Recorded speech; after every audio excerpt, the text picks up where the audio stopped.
So I'd like to get started by introducing myself. My name is M. Doherty. I use they, them pronouns. I am an educational developer with the Center for Excellence in Learning and Teaching here at TMU. At CELT, I run the Excellence in Teaching program, a new program that we are creating for QP instructors, and I'm the liaison to the Faculty of the Arts. So if you do a consultation with CELT and you are an arts faculty member, I will be your default person you'll talk to. I've been teaching in higher education for a little over a decade. First at my doctoral institution, the University of North Carolina at Chapel Hill, then later here at University of Toronto, Mississauga, at Queen's University, and most recently as a contractually limited term teaching professor at Emmanuel College of Victoria University and the University of Toronto. Today, we're going to be going over a lot. So I just wanted to orient you towards the general structure of what we'll be doing. We'll start with a statement of what my goals are for all of us today. Then we'll do some introductory work to get us into the right frame of mind for thinking about generative AI and written assignments. I'll share with you some key strategies that I suggest for designing assignments in an age of generative AI, and move on to some discussion of integration of generative AI into assignments, and end with, end with a discussion of end with some questions. So about the questions, in the past, with a smaller group, I have often asked that folks just interrupt me and raise their questions. We're expecting a quite big group today, so we're going to be doing a bit more of a moderated Q&A. My colleague Sadia Rahmani will be reading questions as they come in. Please do just type your questions into the chat as they occur to you. And when we get to the end, she will read out the questions so that we all have an opportunity to talk them over without going through all of the rigmarole of muting and unmuting. So thank you to Sadia for managing that. I really appreciate it.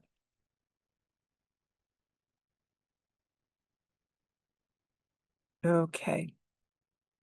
So I realize that for some folks, what I'm about to talk about will be review. For others, this might be the first time hearing it, though. So I want to make sure that we're all on the same page when we think about terminology around generative AI and large language models. So when we say AI in general, we're using a quite fuzzy term that covers any system that is meant to imitate or model human intelligence. At its worst, this can be more of a marketing term than a technical term. So mostly we'll be speaking about generative AI specifically, or large language models. Generative AI is any computer system that can generate new outputs based on a large amount of training data. They're essentially systems that detect patterns in the data they're trained on and attempt to recreate those patterns, whether those are patterns of language or patterns of pixels in an image or a cell of animation. Large language models, such as Chat GPT and Gemini, the Google large language model, to which staff and faculty have had access since last spring, and which all students will now have access to this semester, work by discovering and reproducing patterns in language. This allows them to respond to prompts in natural human language and to produce new texts that follow the patterns that they have detected in the past. It's important to note that they're not simply limited to the language they were trained on. Leading models, including Gemini, can search the internet for information and integrate the text that they find into a response. They can also process uploaded documents and base responses off of the text in those documents. So in all cases, and I'll return to this concept a couple times through the talk, large language models are simply detecting, processing, and reproducing patterns of language. They don't know things in the way we know them, but they are quite adept at recognizing and reproducing those patterns and are not simply limited to the text they have already quote unquote learned on. Our goals today will be to go through some strategies for first, motivating students to write in an age of generative AI. Second, create meaningful writing assignments that are agnostic to AI use. Third, to help you adjust your rubrics to emphasize human skills over those easily achieved by generative AI. And finally, to plan how and whether to use generative AI in your written assignments. I want to pause here to call out what I mean here by saying assignments that are agnostic to generative AI use. What I mean by that is I'm not terribly, I think the best, let me rephrase. I think the best approach when we're thinking about written assignments is to try to make sure that those assignments are high quality and get students to learn the skills that are you want them to learn from the assignment, whether or not they use generative AI, and in fact, whether or not generative AI use is authorized. Of course, we want students to only use generative AI when and how instructors authorize them to. But I think that we can often get more productive work for all of our students and for our instructors by focusing on trying to make assignments that are good, whether or not students use generative AI and whether or not that use is authorized, as opposed to focusing solely on the question of trying to AI-proof assignments. I think that can get us into some less helpful ways of thinking about the problem. Before we dive into these specific strategies, I want to talk about the elephant in the room, which is a common takeaway, although fortunately it's one that's becoming less common from reporting about generative AI in education, namely the idea that we should no longer use essays or even no longer have students write, that writing is in some sense over now that large language models are widely available. So the reasons often given for this idea are listed here, that large language models can produce text in multiple genres and can play multiple roles, including reflective roles. So even reflective writing is a thing that they can do, even though they're not actually reflecting. Large language models' outputs are usually grammatically correct, organized, and in the genre that they're prompted to produce. So in some ways, they're quite impressive outputs, even if they utterly fail to do any of the content of the writing. There's also the issue that automated AI detection tools are highly unreliable. They produce many false positives and many false negatives. And they particularly unfairly flag students' work if the detection tool characterizes that work as overly formal, overly artificial, or using unusual choice of words and patterns of language. Those are also features of the writing of many students, including students who are neurodivergent and students who use English as an auxiliary language. So students who are in those groups and some other groups that might write that way may fear having their work be unfairly flagged by AI detection tools. So it does tend to undermine trust in the classroom in that way. There's also the issue that simply having students write by hand, which is the method that AI companies are now themselves recommending, not based on any actual understanding of education, just based on trying to solve a problem they've created, creates a lot of accessibility barriers for students who might, for any reason, have difficulty writing an essay in a timed way in a blue book. And as anybody like me who is old enough to remember when blue books were the sole way that we collected and graded student in-class writing, already knows, grading blue books is extremely burdensome, particularly in a large class. So it has negative effects for instructors as well as for students. All of these taken together constitute reasons why some observers of the educational scene are now thinking that we should do away with writing. I'm strongly opposed to this, and here's why. First, LLMs have their own problems that simply substituting them for writing in class is only going to make worse. First, large language models are epistemologically indifferent. What I mean by that is that they are not capable of either lying or telling the truth. Every output that they produce is a mathematically likely pattern of language. Whether they produce it has everything to do with whether it's a likely pattern and nothing to do with whether it's actually verifiably true. If a large language model produces responses the majority of the time which happen to be true, that is simply because the text that it is processing and reproducing patterns in contains more true statements than false statements. This means that they fabricate information quite consistently, and it's unlikely that they can be gotten to a point where they will stop doing that. These fabrications are sometimes called hallucinations in AI marketing material. We tend to avoid that term at the Center for Excellence in Learning and Teaching, both because it doesn't really describe what's going on very well. AI systems don't possess minds that are capable of hallucination. And also because it minimizes the difficulties of people who have various kinds of mental illness, which do cause hallucination as we understand it, by equating that really life-limiting symptom to simply an error in a computer system. LLMs also have the problem of biases from their training, so the way that they are produced, and the data that they are trained on.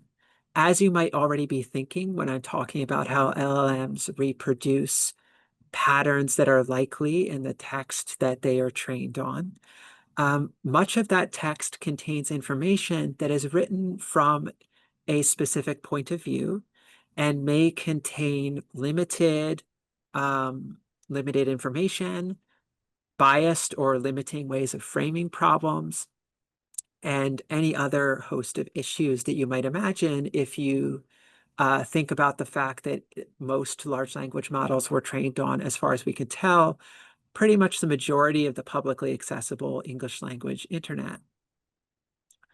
Of course, the people who produce AI systems do their best to make sure that AI systems don't output openly bigoted, racist, or otherwise biased material. But first of all, they often fail. Second of all, the way that they train these systems has everything means that they tend to limit kinds of bias or negative outputs that the engineers working on them are aware of, whereas they may not detect or be able to eliminate subtler forms of bias. There's also the issue that simply measuring something and processing it in text may not be the most valuable way of looking at complex social issues. Finally, LLMs have persistent problems producing specific opinionated responses and sustaining arguments through a text. You can get LLMs to perform on both of these tasks. I have done it, but it takes quite a bit of time and specific prompting, and often requires the person using the large language model to know what they're looking for in the first place. So in other words, to already understand what makes a good argument and push the LLM until it does that. It's not going to do it very well on its own. So those are all problems with LLMs themselves. But there's also problems with abandoning writing in favor of LLMs in the classrooms that have to do with our educational purpose. Generating text with LLMs fulfills none of the goals of writing, except the goal of simply producing an output. If students use LLMs, they will not get any of the um, they'll not get any of the skills. Sorry, this seems to have skipped forward a bit. They'll not get any of the skills that they're supposed to get by going through the process of writing. So I would take this as an opportunity to think about why we have students write and create assignments that we're excited to have them do, and ideally that we're excited to see at the end of the semester. So this is a good time to pause and think about why we have students write in the first place. Writing is one of many human technologies, not the only one, for reflecting on our ideas and revising them, for expressing ourselves, and for producing analysis and argumentation in a disciplined way. So I just want to take a moment here to ask, when you have students write in your classes, what are the discipline-specific and general skills that you want students to learn by doing that writing? And related, what kind of writing do you want your students to do after graduation? Yes, Sadia? Hi, can we enable subtitles? Yes. Thank you. Let me see if I can do that.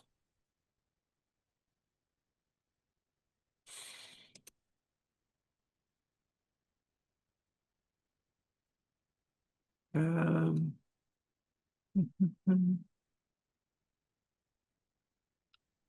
it appears that they may be already on.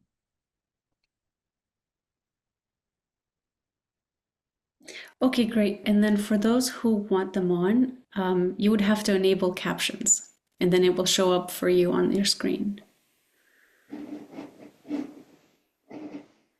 Let me know in the chat if anybody needs me to provide directions. Thanks. Great. Thank you for checking in about that, Sadia. So are there, this is a good time to sort of pause and share in the chat. Are there skills that you want students to gain by writing in your field, or what kinds of writing do you think that you want them to do after they graduate? So just take a few minutes there. Okay, critical thinking and argument analysis.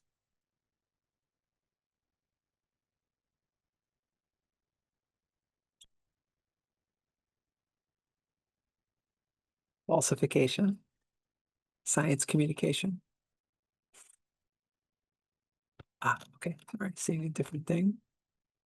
Critical analysis and synthesis. Clinical documentation, great. Critical self-awareness. Confidence in expressing their own ideas. These are all great. Yeah. Foreign language acquisition, getting the basic principles of writing. Yeah. Yeah, so there's an awful lot of things that we want students to get out of writing. And the challenge now is to think about how we can structure our writing assignments in a way that will encourage students to continue gaining those valuable skills, even though we now exist in a world where, in a way, it's easier to just produce text thoughtlessly than it ever has been. So the first angle that I encourage approaching this from is from the angle of student motivation. So you've all just shared with me great reasons why students should be writing. And we're now in a position where it's a great time to share those share those reasons with students and find ways to reinforce them through the semester to help keep students motivated.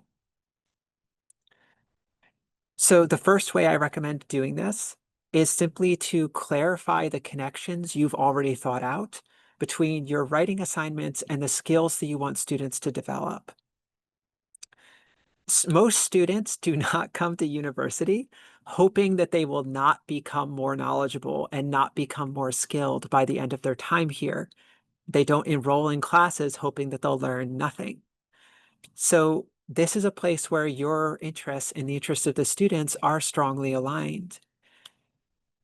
Most students are inclined to see writing as a hurdle that they have to get over on the way to a grade, but you have reasons for asking them to writing. You have reasons for asking them to write.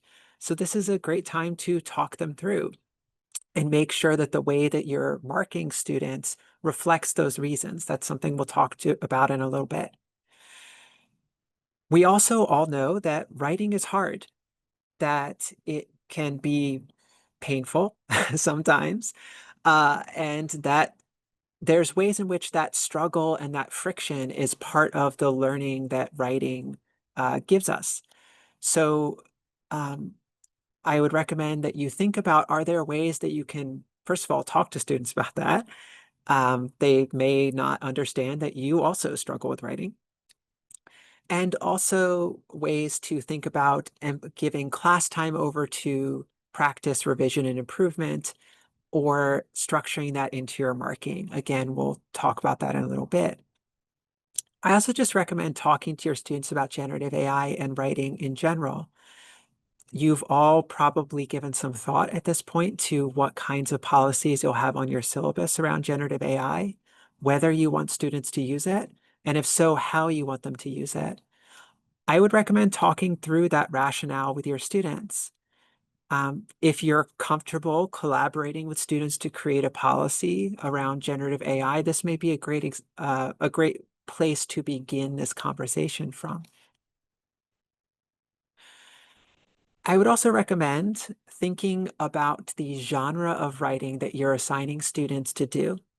By the time students come into your class, they have written many, many essays. I wouldn't want to I hesitate to guess a number that are 3-part, 5-paragraph essays or another kind of formulaic genre that is favored in education because it is easy to grade, not necessarily because it is related to what the writing instructor and author John Warner calls a genuine rhetorical situation that includes message, audience, purpose, and medium. So this is a place to think about, okay, what kind of writing would it benefit my students to practice? When I've talked with professors about this concept, they've usually been able to come up with a kind of writing that isn't a standard school essay, but is a kind of writing that students will probably need to do in the future, depending on the program, or which might simply be more meaningful for them to practice. So examples might include journalistic articles for general audiences, which can be a great way to have students explain difficult concepts. White papers or other kinds of advisory documents that help students to understand the social context of their writing. Or reflective writing on one's own creative practice, which can be a great companion to maybe more hands-on projects or projects that take a longer period of time. There are times when a highly structured essay, including genres like sort of a mini academic research paper, are useful, but it's worth just asking yourself, is it useful in this situation? There are many genres of writing that can involve argumentation, that require research, that will require students to understand and review the literature, and other skills that we usually want people to practice by having them do a traditional term paper that is kind of a miniature version of an academic article. I'm not saying they should never be writing that kind of paper. I would just say, think about it. Is it what they need to write here? And is there a way that the paper can be rooted in a context that helps students understand why they should get good at this kind of writing? There's also the third piece of student motivation has to do with the perception that students often have that I find really troubling, that large language models are quote unquote better writers than they are because they sound confident, right? Like almost always the output of a large language model will be univocal, it will sound authoritative, and it may draw on sources in various places, and it will be well organized and highly grammatical. And it's easy for students to look at that and then look at their own efforts as they're sort of working their way towards a paper and think, I'm not as good at this. The fact is that even a student who truly struggles with written communication and does not like it, it doesn't come easy to them, is already from the day they walk into your class a better writer than a large language model will ever be, because the purpose of writing isn't to create simply line after line of clean, grammatically correct output. It's to think, to review, and to come around to saying something situated from your point in time. Those are things that a large language model cannot do. So some of this is helping students to see that about themselves and about their writing, which can be a real struggle, particularly if it's a beginner class where students are simply not confident in their abilities in this given field. I would suggest thinking about helping students to develop the skills they need to become a little bit more expert in your field than they were at the beginning, because that reaction of thinking, oh, the LLM is better than me, that tends to be a reaction that folks have when they are asking the LLM to write a kind of thing that they are not very expert at. Whereas folks who are expert in a field tend to look at the output of an LLM and say, this is really inadequate, or this is really basic, or this has some strengths, but it's not what I would want. So how do we help students become more expert? One way is to spend time developing the analytical skills that experts in your field will need, whether that's close reading, analogical reasoning, or rhetorical analysis, differential diagnosis, whatever the kinds of reasoning that you're having people practice in writing. I would really recommend doing that together in class as much as you can. Working on doing close readings, working on picking apart arguments will help students to approach writing with more confidence and will help them to grow the skills that underlie that final written project. If you are having students do a large research project, which remember is still very valuable for certain learning goals, I would say that you want to pay attention to how you're scaffolding their development towards being able to do that research project. So it's a great time to spend time helping students internalize the steps of research in your discipline, which to you might be quite obvious, but to them are brand new.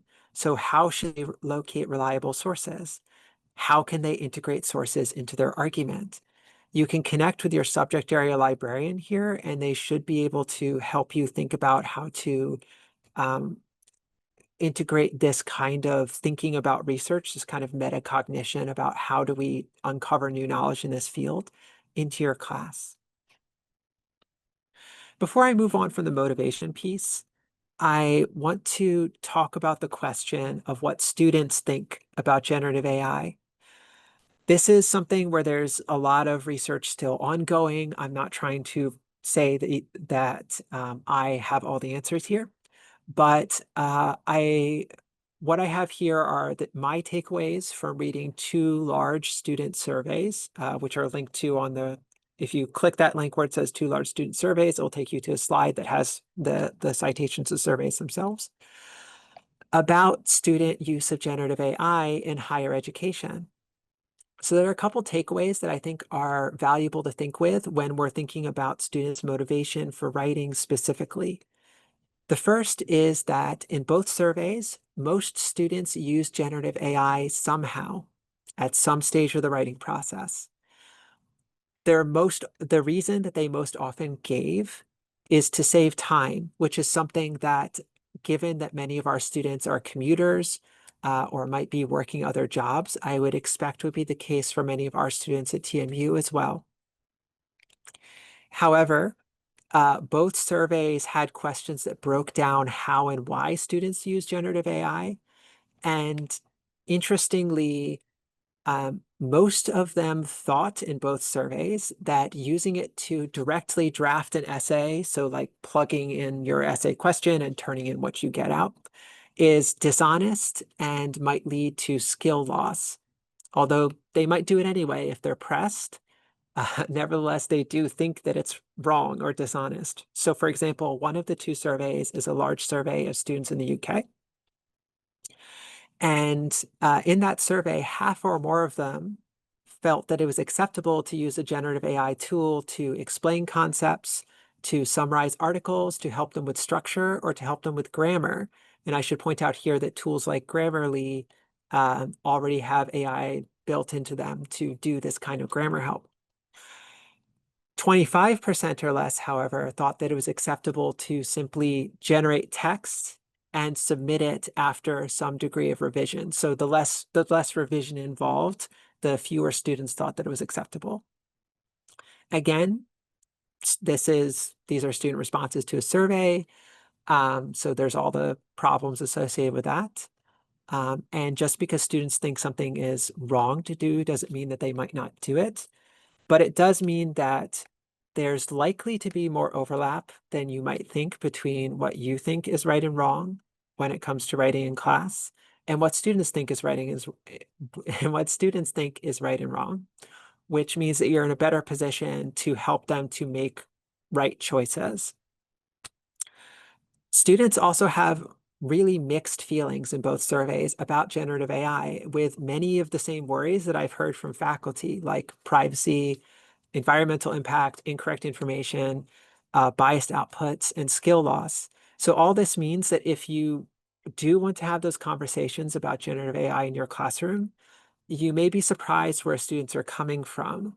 And I would encourage you to try that, to see where your students are and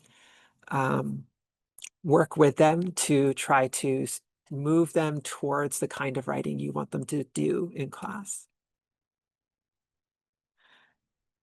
The second set of strategies I'm recommending, it has to do with revising assignments so that they are ideally agnostic to the use of large language models in the way that I discussed at the beginning. So agnostic meaning that using a large language model, whether in an authorized or unauthorized way, will ideally afford a student no particular advantage over a student who is not using a large language model.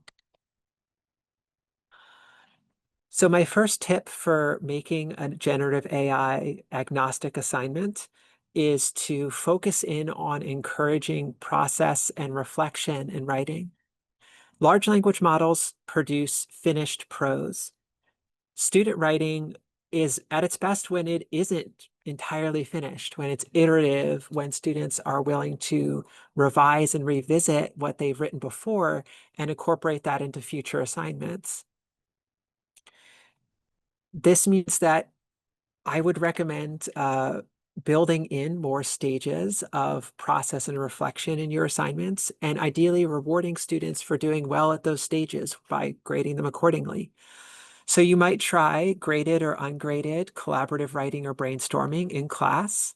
There's a variety of short written genres, such as exit tickets, 1-minute papers, responses to readings or lectures, that you might have students do to get used to writing about the topic and get used to the idea that just because you write something doesn't mean it's your last thought on it. Often it means it's your first thought.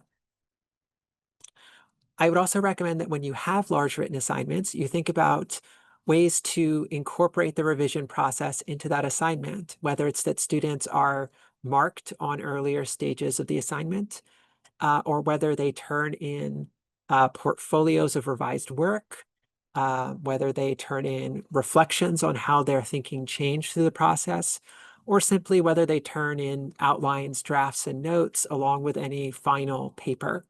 Again, it's not that an LLM can't produce what the text that looks like notes or looks like an outline. It's that by asking students to turn in that kind of material or grading them on early versions of that material, you're reinforcing the idea that writing is rewriting, that writing is rethinking, and normalizing the idea that this isn't just about getting out a clean, grammatically perfect paper at the end. My second tip is to localize your arguments and content in your assignments. LLMs excel at an authoritative sounding voice from nowhere, but your students don't exist nowhere. They exist here in this class with you at TMU in Toronto in 2025. I think all those things matter. I think it matters that they're learning your subject, whatever it is, whether it's history, nursing, uh, design, from you, not from someone else. And they're learning it with the other students who are in that class now, not with a different group of students. There are ways you can design your assignments to focus in on that context. Again, both because it's harder for large language models to produce text that would recognize those contexts without a lot of prompting from the student, but also because students deserve to know that all writing and all thinking comes from a particular place. And that part of becoming in some way an expert in a field is understanding your own place within that field and within the conversations on that topic. So I would recommend thinking about ways to design projects to require students to relate larger course concepts to specific rich contexts and audiences. These might be local to Toronto. I've worked with professors who are doing projects like analysis of local legal cases or field work in specific neighborhoods around Toronto. But you could also have students focus in on a specific context that is covered in your class. So history is drawing on specific communities or archives that you're working with in your class, or specific accounts of a given historical or global context that might be the focus of your class, even if it's not our context around us right now. You can also ask students to connect their writing to conversations and problems raised in class. So they can cite lectures if it's something based on something you said, or they can cite personal communications or conversations if it's something that arises out of discussion in class. I would consider it a huge success, or I do consider it a huge success, for example, when a student turns in an essay to one of my classes where they say something like, this is exploring the problem that we raised in class 5, where like this student said this and that student said that, and I really was trying to figure it out. That seems deeply successful to me. And incorporating that into an assignment, again, helps to ground students in the context where they are and also encourages them to come to and pay attention in class. The next set of ways that I would recommend thinking through your written assignments now is to focus on how you are marking those assignments. The goal is to adjust your rubrics to reward the kinds of writing and thinking that is distinctively human, while maybe assigning less weight to things that large language models are particularly good at, unless, of course, they're closely related to the goals of your course. So my first tip here is to emphasize the most advanced skills that you want students to get out of writing. LLMs typically produce text that is syntactically flawless, but they often struggle with creative solutions or more specific analyses. So I would recommend more heavily weighting in your grading features like creativity, originality, taking a specific point of view, and sustaining an argument than necessarily things like organization, spelling, and grammar, again, unless those are clearly related to the goals of your class. If you are going to ask students to do well at more advanced kinds of writing, You'll also want to make sure that you scaffold these skills in class, just to return to that earlier idea of students becoming experts. Students need to gain a certain level of expertise before they can be evaluated according to that level of expertise. I would also think about, at the same time, thinking about what features of writing are unrelated to your course goals. It is entirely possible to give feedback on grammar, organization, and sentence level clarity, which students might appreciate or need, without heavily weighting them in grading. A reason to think this through is not because I think these are all unimportant. I think they're very important.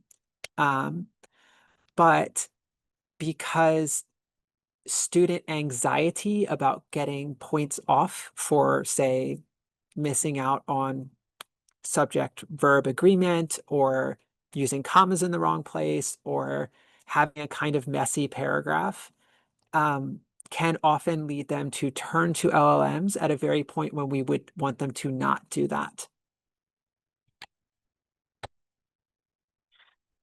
I would also recommend getting specific about analysis and evidence in your discipline.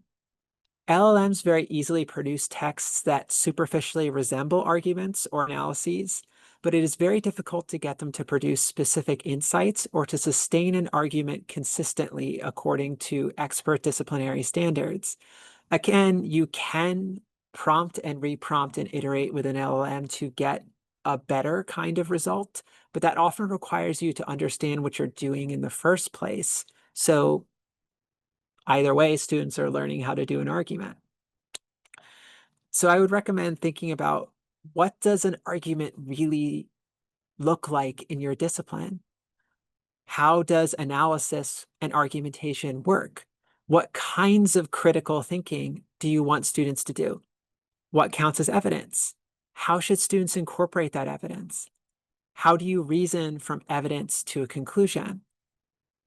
Once you've thought that, all of this is probably already something you don't think about because you're an expert. But again, this is something that students will need surfaced for them explicitly. Once you've thought through, I would recommend taking that specific, I can say this word normally, taking that specificity into your rubric, especially where you might have adjectives describing quality rather than specific descriptions of what writing will look like. So if you have words like passable, good, or excellent that separate levels in your rubrics, think about that. I'll give an example of that in a second. Also, if you don't already do this, I really recommend sharing rubrics or guidelines for grading, and critiquing examples of work along with students to help reinforce their skills. So in other words, taking a mediocre or flawed essay, whether it's anonymized student work used with permission, produced by an LLM, or maybe imperfect work from your own student days, and working through the rubric with it and having students do the evaluation. This can often make them much more specific and disciplined readers of their own work in the future. So here's an example of how I might do that kind of specific rubric tuning in one of my own rubrics. So my PhD is in religious studies, but I'm a historian. So I often teach classes where I ask students to use primary historical sources in their arguments. And if I were drafting a rubric, I might have a category on use of primary sources that looks like the example above. So an A paper would make full use of sources, a B paper would use relevant sources, and a C paper might make cursory use of sources. But if I were revising this rubric, say if I were going to share it with students or with AAs, it would really be beneficial for me to spell out what I mean by each of those things, both so students can aim at that in their writing, or if you're grading with AAs or other instructors, so that everybody's on the same page about what these things look like. So I might revise this to say that in an A paper, each step of the argument refers to primary historical sources and explains fully why each one matters to the paper. A B paper might refer to sources most of the time, but may not explain why all of them matter to the paper. And a C paper might not refer to sources or not explain why they matter to the paper. So again, this is about in the first example, I kind of know what I mean. In the second example, it's maybe easier for other people to understand what I mean. If you want help doing this kind of revision to your rubric, there will be links at the end to how you can ask for a consultation with CELT, and we're more than happy to help you.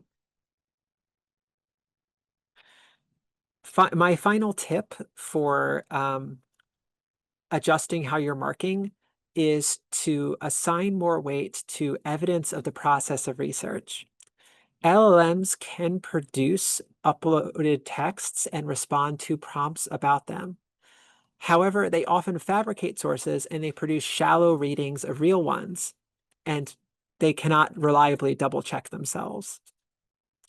So again, this is a good time to go back to a kind of practice that we already knew was a good idea, namely teaching citational practices using active learning.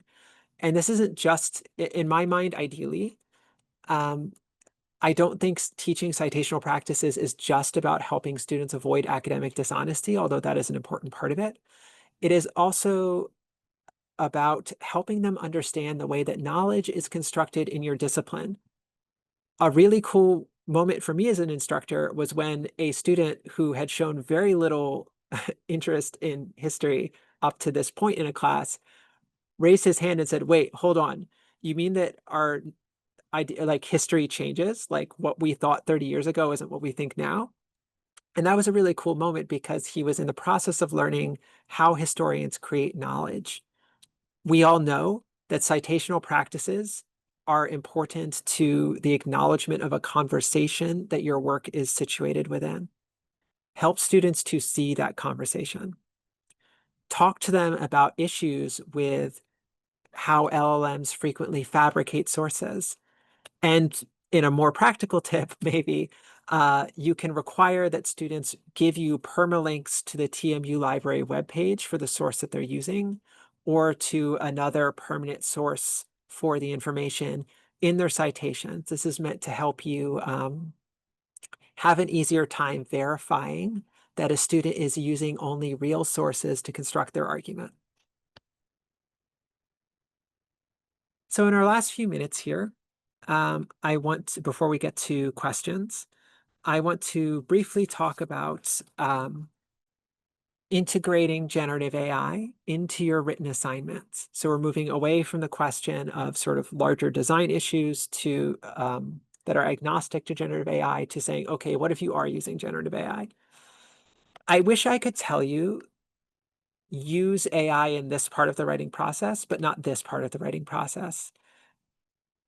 The fact is that I see uses and risks to AI in every stage of the writing process, and also that those uses and risks are deeply different depending on when in the writing process we're talking about.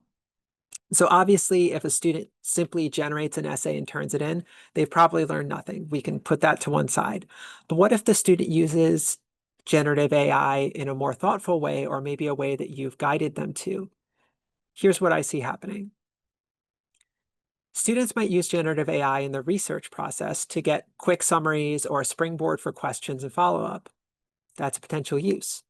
The attendant risks are, as we've already talked about, a fabrication of sources, poor quality sources, because it may just be the sources that generative AI was trained on rather than the best ones in the field, that it produces a univocal response that rather than a polyvocal response that acknowledges multiple sources. So it may be difficult to figure out where it got that response from. So all of these are limitations when it comes to research.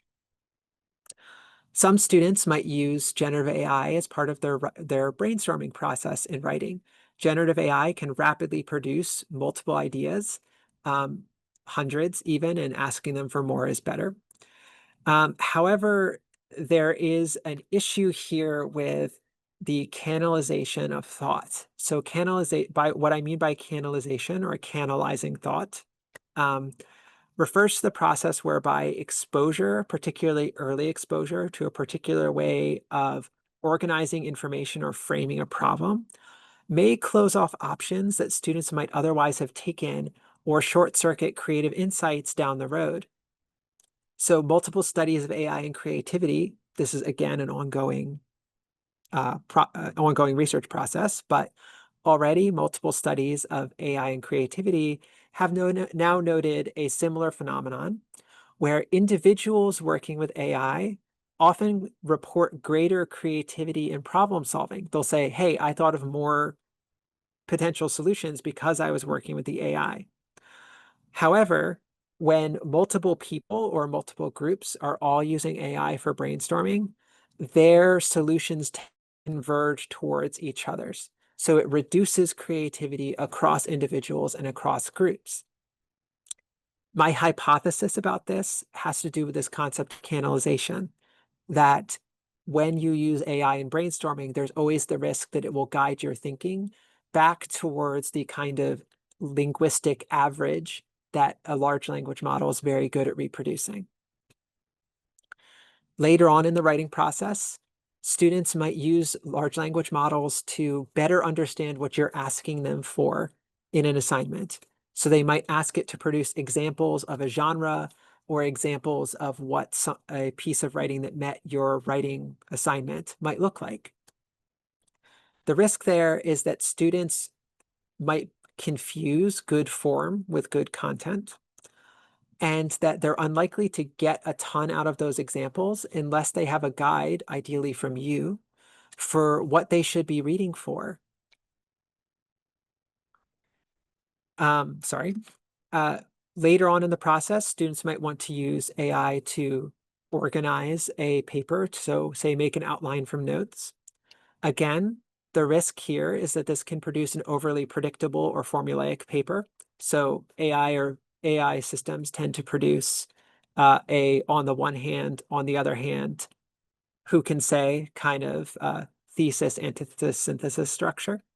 And again, that simply having an AI suggest an arrangement for your ideas might change the degree of creativity in the final product, which might or might not be desirable. Finally, many students use AI to revise or translate their work. They might suggest ways of clarifying sentences, translate essays composed in non-English languages or in English into a language studied in the class, or revise grammar. Some of the risks here include loss of student voice, the loss of meaning through revision or translation. So the AI might choose an almost right word or use an unidiomatic phrase. And maybe most perniciously, there's a tendency that I've encountered when I've used AI to revise things that I've written in an experimental way, that it does tend to revise more opinionated text towards more neutral stances because of the way that these systems are designed to work. So even in that sort of post facto revision where the students have already come up with all the ideas, the use of generative AI, as advantageous as it might be, is not without its risks. So to wrap up, I want to share some further resources. The first link is to a page of guides and videos that the Center for Excellence in Learning and Teaching and some of our colleagues across campus have produced.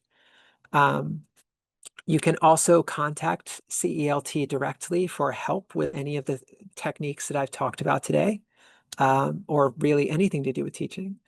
You can always request a consultation with myself or one of my colleagues using the consultation request form, or you can send more general questions to askcelt@torontomu.ca. If you're interested in AI in writing, here's some further resources that you might want to consider.